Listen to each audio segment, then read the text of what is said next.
Okay, I want you to picture a morning routine. It's maybe 7:00 a.m. You're sitting at a heavy teak table on a quiet sidewalk. Sounds pretty good so far. The air is cool. You have this incredible coffee in front of you that was, probably grown just 20 miles away, roasted this morning. Ah. And next to it is a croissant. Okay. And I don't mean a, like, good for Asia croissant. Yeah. I mean a flaky, buttery, $2 masterpiece that would make a Parisian baker just weep with jealousy. That sounds like the absolute dream travel scenario. Seriously. It really does.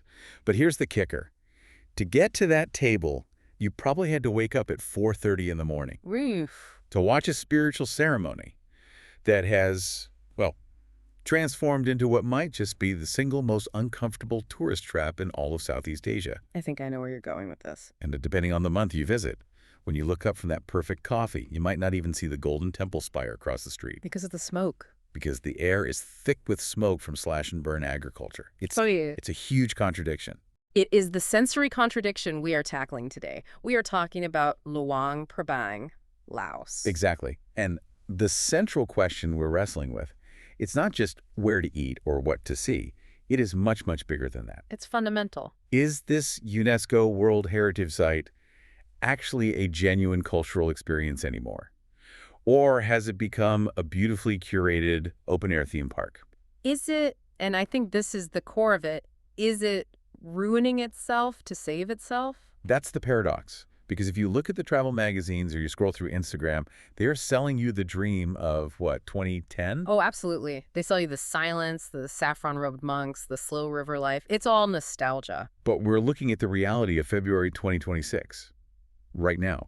And the context has shifted so dramatically. It's a completely different place in some ways. Right, and that's our mission for this deep dive. We are looking strictly at the now. We are not here for the nostalgia of what it used to be like when you had to take a 2-day boat to get there. No, this is about the practicalities. We need to understand the logistical struggle, the high-speed trains versus the minivan mafias. We need to look at the economic reality of a currency that is, frankly, in freefall. And we absolutely have to talk about what you call the Disneyfication of culture, because the stakes here, for anyone listening and planning a trip, are really high. How so?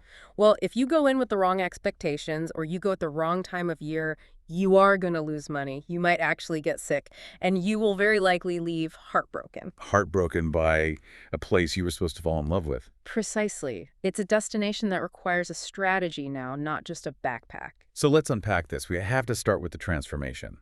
Because Luang Prabang, it wasn't always this accessible hub. It used to have a very, very specific reputation. It really did.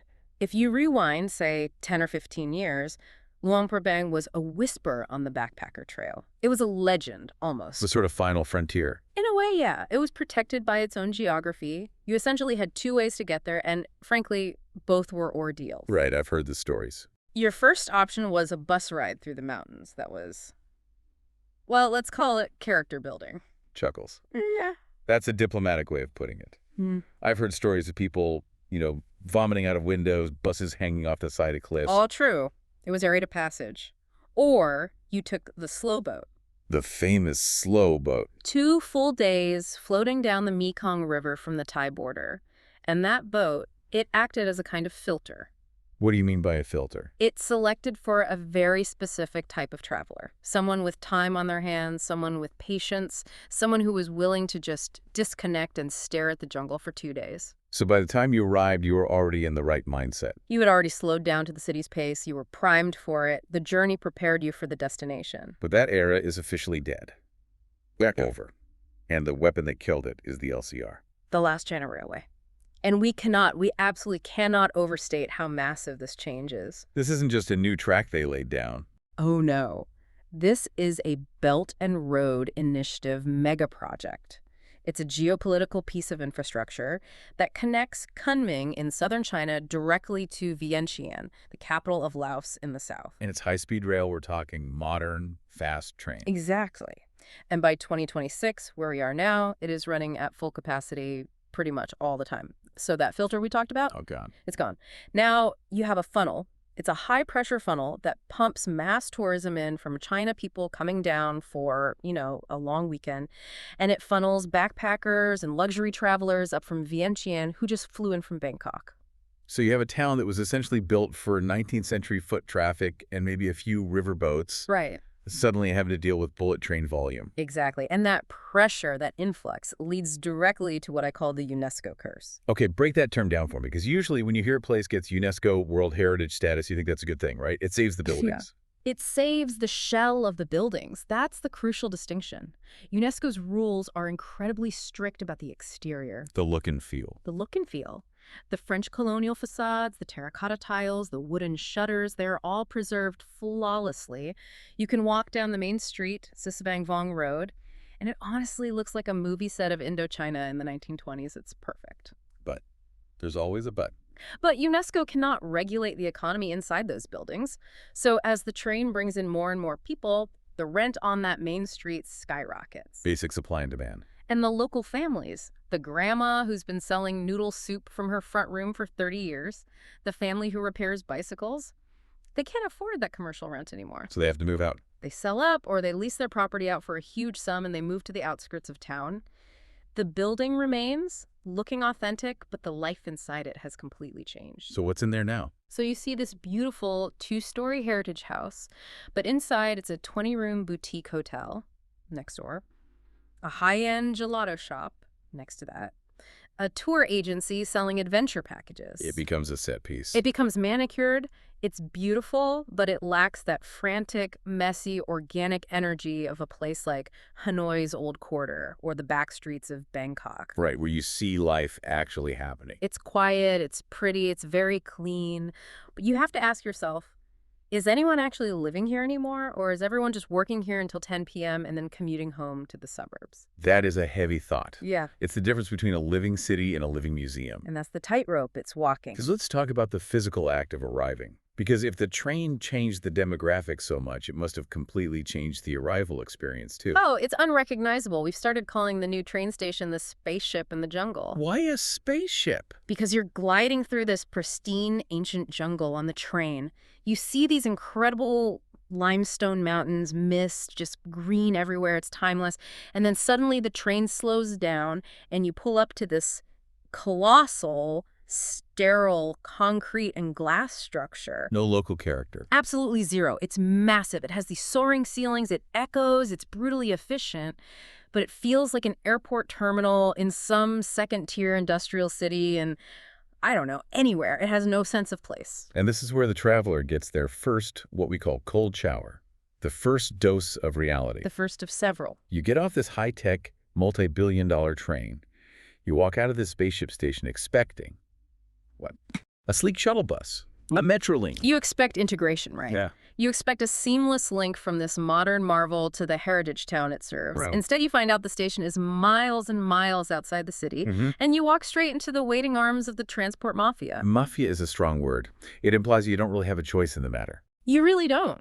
And that's why we use the term. There is no metro. There is no public bus in the Western sense that's, waiting to take you downtown. So I can't just open an app. Can I call a Grab or a Loca, the local ride-sharing app? You can try, and you'll see a few cars on the app, but private taxis are incredibly rare at the station. Why is that?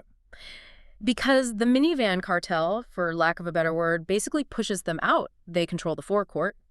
And if you do manage to find a rare private taxi driver willing to pick you up, they know you have no leverage. They know you're desperate. They triple the price. They charge you triple, maybe more. Yeah. So you are effectively forced into the shared minivan system. And how does that work? Is it organized? It's a system. You go to a little kiosk. You pay a flat fee. Right now, it's about 50,000 kip per person. You get a little ticket, you get pointed towards a van, and you get in. And then you go. And then you wait. But wait for what? For the van to be full. And I don't mean comfortably full. I mean, the little jump seat has been folded down in the aisle and your knees are in your chest full. So they're maximizing every last inch. Every inch. It is such a jarring disconnect. You've just stepped off a high-speed marvel of modern engineering, and now you are sweating in a plastic seat, packed in like a sardine, waiting for one last backpacker to show up so the driver can make an extra $2. That really sets the tone for your arrival. It does. But okay, so you finally get moving.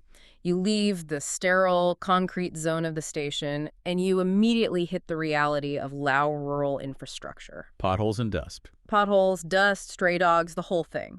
The drive takes about 30, maybe 40 minutes, you're transitioning from the spaceship back through the real messy jungle towards the curated town center. But then you hit the city limits. And this is where the payoff happens. This is the moment.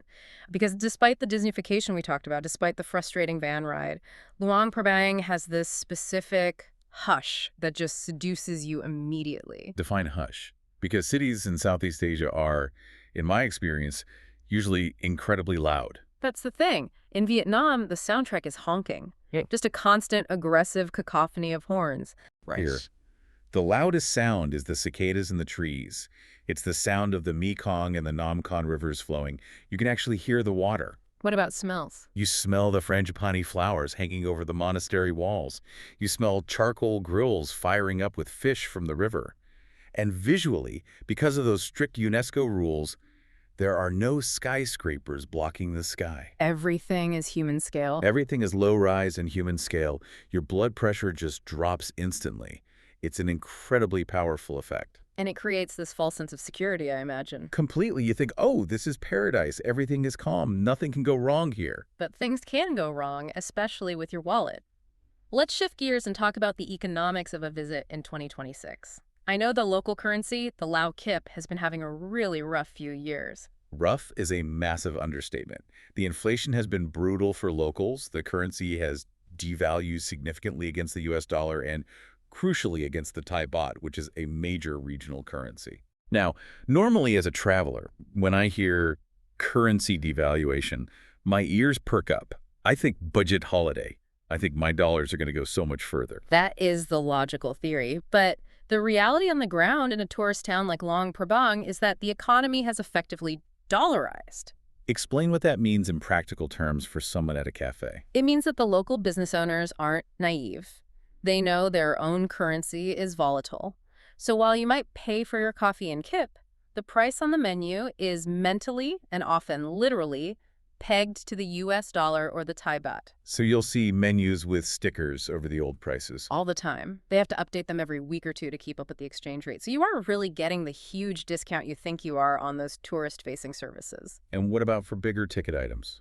Hotels, tours. They often prefer hard currency. They'll quote you a price in dollars, and if you want to pay in kip, they'll use an exchange rate that's, let's say, very favorable to them. Okay, so let's break this down by budget. We have 3 traveler personas we like to use. Let's start with the scraper. This is our classic backpacker, super budget-conscious listener. The scraper is trying to survive on, let's say, about $35 US a day. In 2026, this is still doable, but it is tight. It's not the freewheeling budget destination it once was. So what does that lifestyle look like? Where are they sleeping? The accommodation situation for backpackers has actually improved a lot. You can find dorm beds for between $8 and $12 a night that are surprisingly nice. Better than the old days. Way better. We're talking privacy curtains, individual reading lights, air conditioning, clean sheets.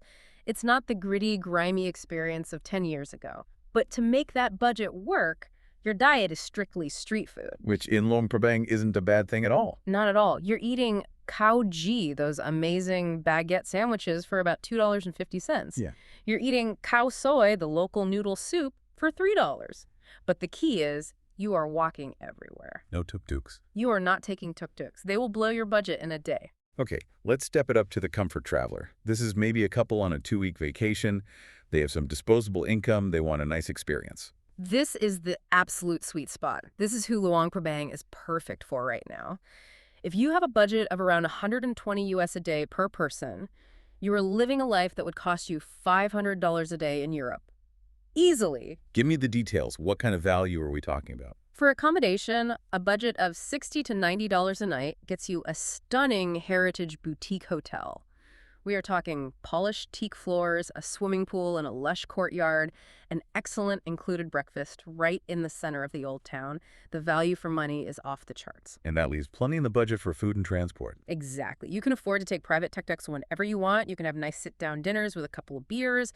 You can hire a private boat for a sunset cruise on the Mekong. It's a very comfortable, almost luxurious experience for that price. And then at the top end, we have the baller, the true luxury travel. The ceiling here is incredibly high. You have world-class properties like the Amantaka, the Rosewood, the Belmont.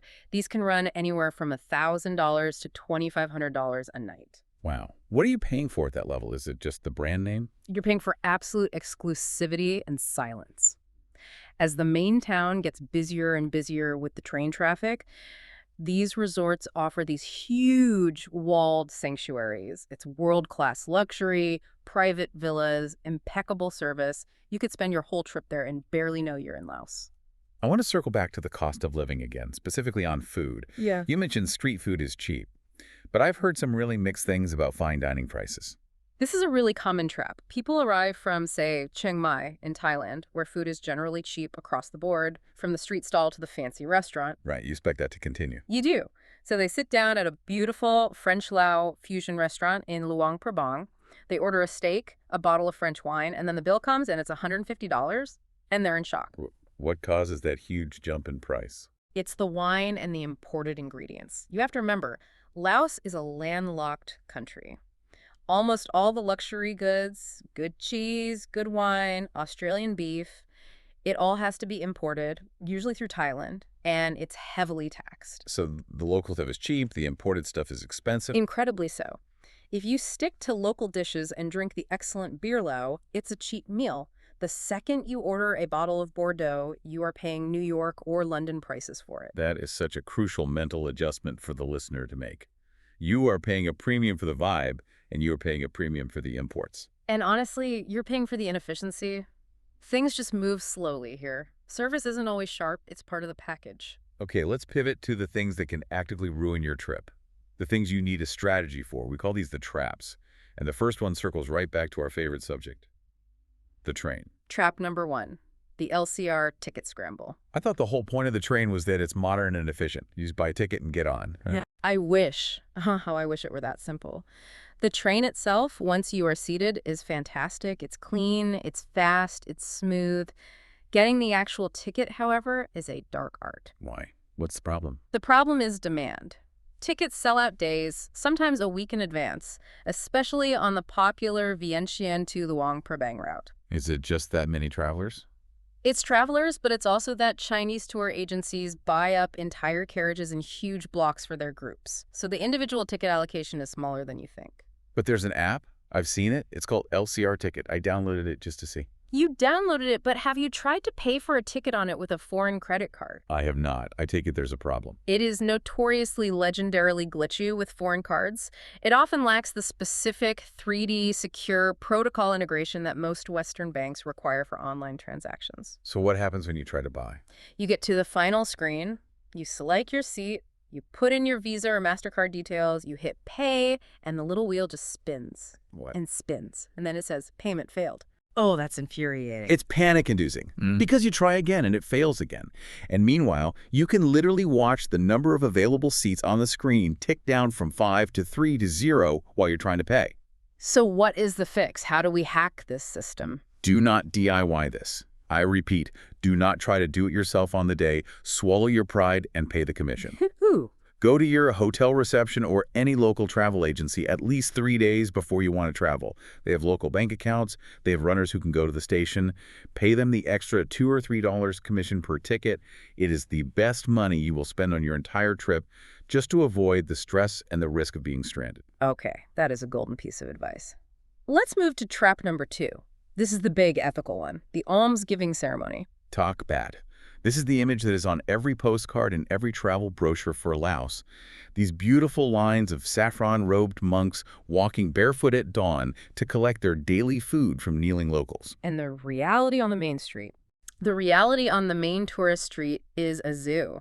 It's a circus. It has become a spectator sport, not a religious ceremony. What are people doing wrong? You have tourists in shorts and tank tops, which is already disrespectful, shoving huge cameras with the flash on right into the monks' faces. Oh, no. They're breaking the monks' meditation. They're treating them like animals in a zoo. It is incredibly uncomfortable and disrespectful to witness. And I heard there's a health component to this trap too, right, with the food? Yes. This is the rice mafia. You will see women sitting on little plastic stools on the sidewalk selling these prepackaged plastic baskets of sticky rice to tourists. And they tell you to give it to the monks. They say, buy this, give to monks, make merit. Don't do it. Why not? That rice is often stale, it's low quality, sometimes it's yesterday's leftover rice that's been sitting out for hours. The monks cannot refuse alms, it is against their monastic vows, so they have to accept it. But they don't eat it. Often they can't, they get sick from eating it, or they can tell it's bad and they have to just throw it away later. So you're essentially paying money to either poison the monks or to create food waste. That is horrifying. Yeah. It's the opposite of the intention. Ah. So how do we fix this? How can a visitor experience this respectfully? 2 ways. First, if you just want to watch on the main street, the simple rule is treat it like you're in a church or a mosque. Stand on the opposite side of the road, be silent, dress modestly, and never, ever use a flash. And don't participate unless you know what you're doing. Exactly. But there's a second, much better way. The pro tip. Let's hear it. Go to a temple on the outskirts of town. There are dozens of beautiful, quiet temples in Luang Prabang away from the main drag. Go to one in a residential neighborhood at about 5:30 a.m. And what will you see there? You will probably be the only foreigner there. You will see the local residents, the grandmothers, quietly kneeling, giving their offerings with genuine devotion. It is spiritual, it is beautiful, and it is real. Leave the main street to the tour buses. I love that. Okay, trap number 3. The sunset at Mount Fauci. Ah, yes. It's on every checklist. Climb the 300 steps, see the incredible sunset over the Mekong. And I assume from the tone of your voice Yeah. that it's not that simple. It is a mosh pit. That is the only way to describe it. You are shoulder to shoulder with 300, maybe 400 other people crammed onto a tiny platform. You can't even see. You are not watching the sunset. You are watching the screen of the iPad being held up by the person in front of you who is recording the sunset. There are selfie sticks everywhere. It is miserable. It is the opposite of a serene experience. So where should we go instead to see a good sunset? Okay, 2 fixes here. If you are determined to get that classic view from the top of Mount Fauci, go for sunrise. The opposite time. The opposite time. You'll be up there with maybe 10 other people. It's misty, it's magical as the sun burns through the fog over the river, and it's empty. But if you want a classic sunset drink, Which many people do. cross the river, take the little passenger ferry, or walk over the bamboo bridge to the other side, a neighborhood called Banjingmen. Find a little local bar on the riverbank there. And you watch from the outside in. Exactly. You watch the sun hit the city, you see all the temples on the peninsula glowing gold, but you can actually hear yourself think and have a cold beer. It's a far superior experience. Fantastic advice. Now, we have to talk about something we mentioned in the intro, but we need to get very specific and scientific here because this is a serious health risk. We have to talk about the burning season. This is, without a doubt, the most critical logistical factor for your entire trip planning. The #1 rule is, do not visit Luang Prabang in March or April. Just a blanket, don't go. A blanket, don't go. Cancel your trip if it's booked for then. It's that bad. Why those 2 months specifically? What is happening? It's the end of the dry season, and it's the agricultural cycle. Farmers in northern Laos, but also in neighboring Myanmar and northern Thailand, burn their fields to clear them of last year's stubble and prepare for the new crop. And Luang Prabang's geography makes it worse. That's the key. Luang Prabang sits in a deep river valley. It acts like a bowl, so all that smoke from hundreds of miles around rolls down into the valley. And it just stays there. There's no wind to move it out. Exactly. It's trapped. The air quality index, the AQI, regularly hits 300, 400, sometimes even 500. Put that number in context for us. What does an AQI of 300 mean? For comparison, a good air day in a western city is under 50. Anything over 150 is unhealthy. Anything above 300 is officially rated as hazardous. Hazardous means what? It means the air is dangerous to breathe, even for healthy people. It means you should not be outside. The mountains completely disappear behind a thick, gray, acrid wall of smog. Your eyes sting, your throat burns. It is not just a bit hazy. It is genuinely dangerous. So the green, lush paradise that you see in all the photos effectively disappears. It becomes a gray, choking bowl. You come for the views, and there are no views. The best time to visit, to see it in its prime, is from November to January. The weather is cool, it's dry, and the skies are crystal blue. Let's touch on other health risks while we're on the subject. We're in the tropics. What about dengue fever? Dengue is a very real year-round risk here. It's carried by mosquitoes that bite during the day, and there's no quick cure or vaccine for travelers. If you get it, your holiday's over. You'll have a high fever and aches for at least a week. So what's the prevention? DET.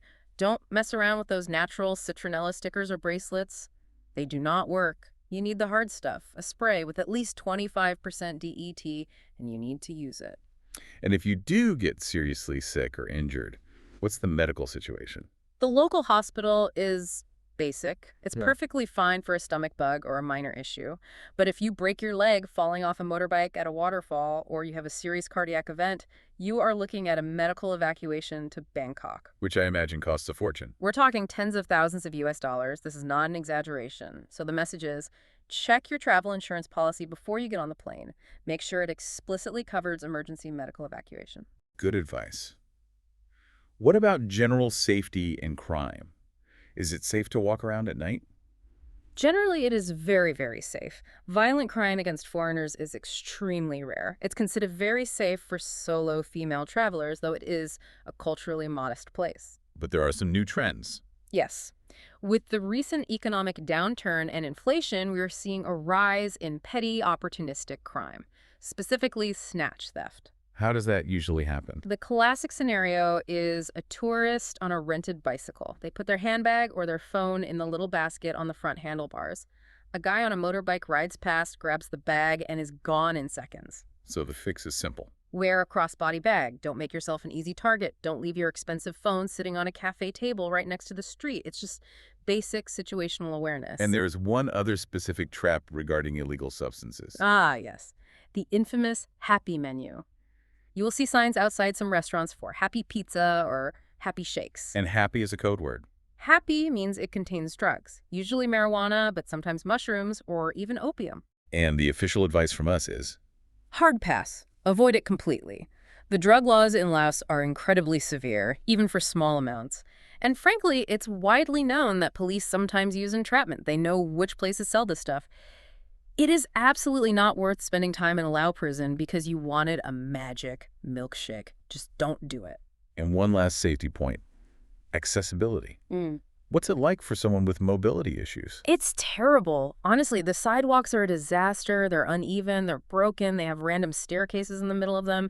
It's incredibly difficult to navigate with a stroller, let alone a wheelchair. It's not an accessible destination. Okay, that's the scary stuff. Yeah. Let's pivot back to the actual experience, because even if you dodge the smoke and the scams and the happy pizza, there are still some common disappointments, right? Things that just don't live up to the hype. For sure. And the biggest letdown, especially for people who visited years ago, is the night market. I remember hearing it was this amazing place for unique local handicrafts. It used to be. You would see Hmong grandmothers who had come down from their villages selling these intricate hand-stitched pieces of embroidery. It felt authentic. Handmade now. Now, it has largely shifted to what we call the elephant pants industrial complex. I know exactly what you mean. The uniform of the Southeast Asian backpacker. Exactly. It's just rows and rows of stalls selling the same mass-produced, factory-made tourist hat, the same flowy pants, the same beer t-shirts, the same trinkets you see in Chiang Mai, in Hoi An, in Siem Reap. It feels generic now. It feels soulless. That's a shame. What about the food scene? You mentioned the high prices for fine dining, but is the food at least consistently good? High-end dining is very, very inconsistent. You're paying a premium price, but you are still operating on Lao time. Explain Lao time. It means service can be agonizingly, painfully slow. I'm talking waiting 45 minutes for a simple salad to arrive. And then when your expensive meal does finally come out, there's a decent chance it will be lukewarm. That's so frustrating. It is. Honestly, I have had far better, more memorable meals for $2.50 at a baguette stand than I have for $40 at some of the white tablecloth restaurants. The street food is often better than the fine dining. So, with all of this, Yeah. where's the magic? Because I refuse to believe it's all gone. There must still be ways to find that original spirit. Oh, it's not gone. It has just migrated. It's moved off the main street. You have to look for it. For me, the #1 piece of magic is the bamboo bridge. Tell me about that. What is it? It only exists during the dry season from about November to May. Every year when the river level drops, a single local family builds this incredible rickety-looking bridge entirely out of bamboo and lashings across the Namkan River. And you have to pay to cross. You pay them a tiny toll, about $1, and when you cross it, you leave the UNESCO-protected manicured tourist center behind. And what's on the other side? You end up in a much more local, village-like atmosphere. And there are some fantastic weaving workshops over there, places like Ok Pop Talk, but also smaller family-run ones. You can just sit and watch women dyeing silk with indigo, using these ancient techniques. It's a real connection. It's quiet, it's tactile. You can sit there for an hour and just watch this incredible craft happen, and there's this nonverbal connection. That is the real Luang Prabang for me. I love that. And you mentioned you had a hack for the Paco Caves. These are the famous caves up the river that are filled with thousands of Buddha statues. Yes. The standard way to do this is you get on a big, slow tour boat with 40 other people, you trek up the Mekong for an hour, you drink warm beer lao, and you arrive at the caves at the exact same time as 10 other boats. So it's crowded and noisy. It's a crowd, you're jostling for photos. The better way is to hire a private boatman from the docks. That sounds expensive. It will cost you more up front, maybe $30 or $40 for the boat instead of $10 for a tour ticket.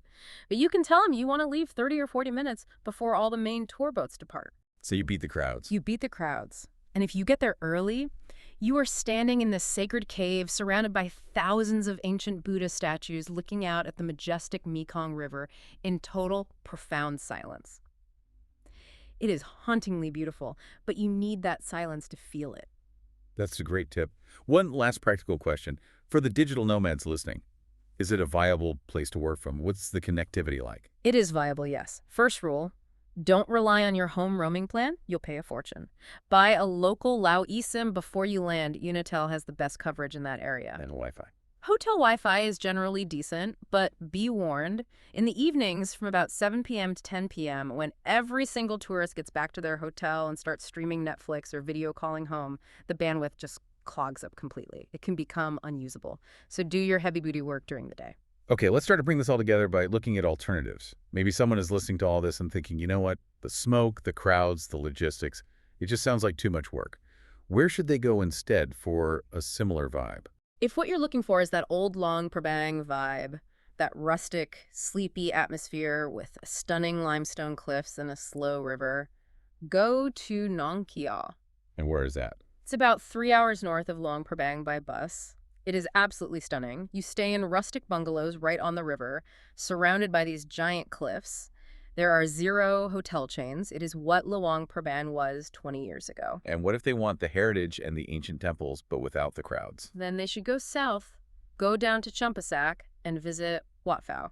What's that? It's an ancient Khmer temple complex. Think of it as a mini Angkor Wat, built around the same time. But it's empty. There are no tour buses. It's just you and these incredible ruins in the jungle. It has that heritage vibe without the hassle. And Vang Vieng. That used to have a reputation as the wild party capital of Laos. It has cleaned up its act completely. The dangerous river tubing and the drunken riverside bars are mostly gone, shut down by the government. So what is it now? Now it's an adventure sports hub. It's about renting dune buggies, taking hot air balloons at sunrise, and exploring caves. It's a great stopover for nature lovers, but it is not a cultural destination like Luang Prabang. All right, this is the moment of truth. Let's bring it all together with our Is It Worth It matrix. We're going to go through our traveler personas one last time and give a final verdict. Let's do it. First up, the backpacker. The scraper verdict. Yes, but you have to adjust your expectations. How so? The party scene is very, very tame. The only place in town that's open late is, I'm not kidding, a bowling alley on the edge of town. That's where everyone goes after the 11 p.m. curfew. So go for the waterfalls, go for the chill vibe, but don't go expecting a wild party like in Thailand. Okay, next up, the couple. Yeah. Our mid-range comfort traveler. Verdict. Absolute, unequivocal. Yes, this is the perfect destination for you. It is incredibly romantic, it is visually stunning, and the value you get from the boutique hotels is world-class. It is a perfect 4-day romantic getaway. Good to know. What about the family? Verdict. Mixed. This one really depends on the age of your kids. If you have teenagers who are interested in history and culture, great, they'll love it. If you have toddlers, it's hard. Why hard? The heat is brutal for little ones. The terrible sidewalks make pushing a stroller a nightmare, and there's really no entertainment for young kids beyond the hotel pool. Makes sense. Yeah. And finally, the luxury traveler. The baller. Verdict, yes. The level of service, the privacy, and the exclusivity you get at the top-tier resorts like the Amantaka or Rosewood are absolutely worth the price tag, especially when compared to similar properties elsewhere in the world. So after all that, what is the final consensus? Is Luang Prabang ruining itself to save itself? Is it worth it in 2026? The final consensus is this.